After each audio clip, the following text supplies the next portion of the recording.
Now, for more on the aviation fuel scarcity, we go live to the Muritala Mohammed International Airport, where our Rise TV correspondent Tokunbo Oyetunji is standing by. Tokunbo, thank you so much for joining us on Newsday.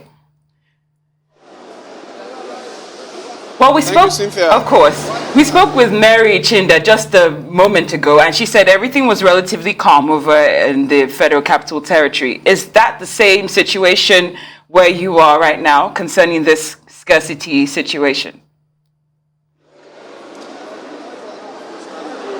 Well,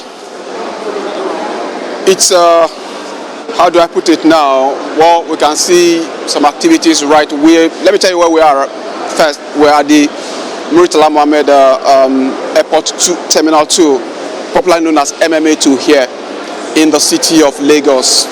If you just look at the hall here, the ticketing and departure hall here, we can see a couple of passengers and airline officials trying to check in some of those passengers. Of course, we've been here for a couple of hours, but what you see now is a bit different from what we saw when we first came in. The activity was very, very low here. But I guess as more flights have been announced, more people are coming in to see if actually they can be checked in and actually go on to board their flight. If my cameraman can quickly just pan to, because I'm just very close to the information desk screen that is showing, you know, what the activities have been at this terminal here today. What you see here, some of the flights scheduled to take off from here today have been dispatched, but that really does not demonstrate the exact frustration that some of the majority of the passengers that are moving through this terminal have been going through. I've spoken with a couple of them, and the experiences have not been palatable. Of course, we've not seen any outright cancellation of any flight from this terminal today, but some of the flights have been delayed for as long as 2 hours. I've spoken with a couple of them, and one of them is actually here with me to share his experience with me. He's been here for a couple of hours, and he has his story to tell about what exactly has been happening. Dozie Dean is a passenger who is flying to. You're flying to Abuja, yes, correct? Flying to Abuja. So please tell me what time is your flight first? My flight is for 3:50. 3:50. Yes. And it's about 3 p.m. now. Yes. I see that you have your yes, I with my boarding pass. Initially, I just got my boarding pass. I came here by 12. They told me to come by 1. I went by 1. They asked me to come back by 2. And at about 2:20 something, they gave me a boarding pass. However, I also the boarding pass that I got when I was coming to Lagos, I got boarding pass like this, but we didn't go with the flight. They later came back to us and told us that there was no flight. They were having problem with aviation. The same flight you're about going with now was the same flight that you came in with. Yes. that you had this experience. Yes, Aero. So that's why you were a bit pessimistic when you were talking to me off camera about not being sure whether you fly at the exact time that this flight is scheduled for, despite you having. I didn't go with Aero. I went to Eric, and then they shared us among other flights after people started agitating in Abuja, and that they were telling them to get a refund, but finally they shared us. They just shared us among other flights. That was when? What did Abuja day for yesterday. Yes. So that's how you're expressing the fear now that by 15:50 may not even hold water. Yeah, mean anything to them. Where would that leave you if you are unable to fly at that particular time? We will fly at this time. I don't know. Maybe they will delay it, but if we fly, then it's better. But if we don't fly or they come back and cancel, let them put me in another flight. I just want to go home.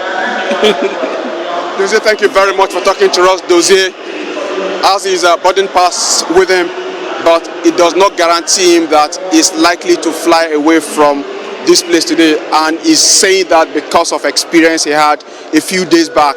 Dozie's experience represents the experience of majority of those who are flying out of this terminal in Lagos today. Cynthia.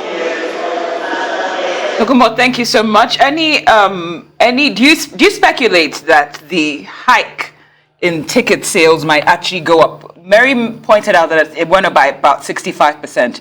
Do you think that we should still expect any more increase in terms of the cost of ticket prices based on this scarcity?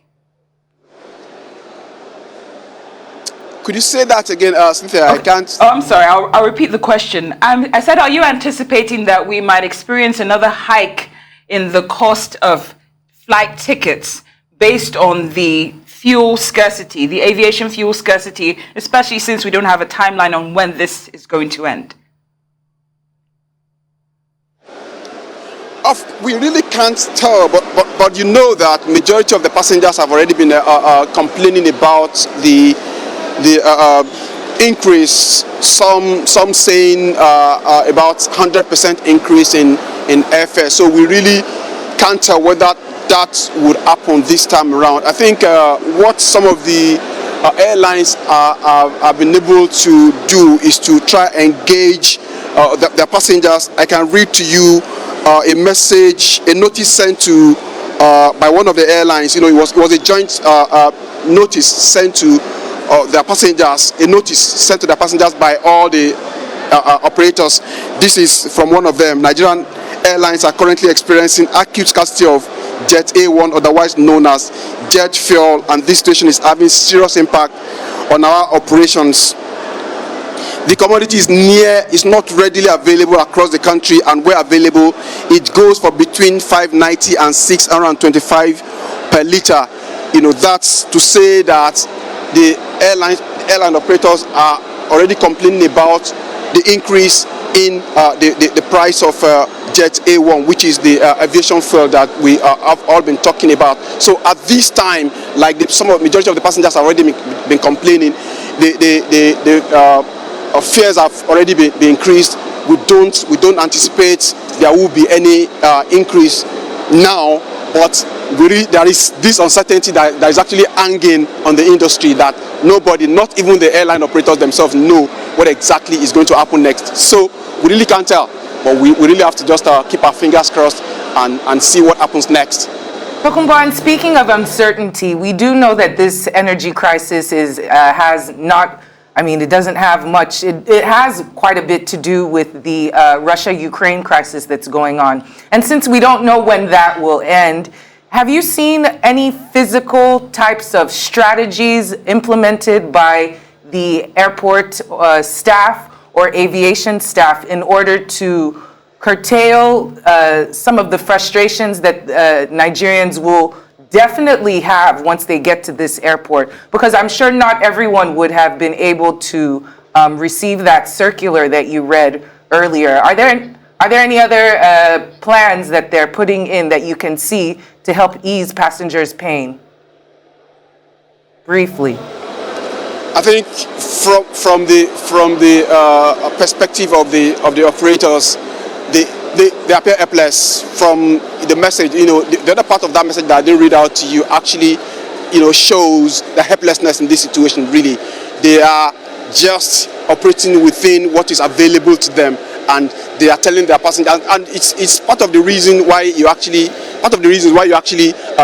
seeing this scanty at this time, because majority of the passengers will learn, you know, I've had this message, I've had this notice, and some of them are not bothering to actually come into the airport so that they won't get frustrated trying to wait for a flight that may not take place eventually. So as it is now, I think the entire industry is just, especially the airline operators, are throwing their hands up in the wind, not knowing what exactly to do. But of course, you know that yesterday the National Parliament actually made a resolution, the House of Reps made a resolution on how to actually address this situation. And as we speak, I think there should be a meeting ongoing between the committee, the committee that is in charge of aviation in the country, and all the stakeholders, the airlines, and the regulators, and even the marketers of Jet A1, on how to move forward from this current situation so that the industry can at least get some respite, and the passengers themselves who are experiencing this frustration can actually equally get some respite. Well, thank you so much for your reporting this afternoon, Tokunbo Oyetunji.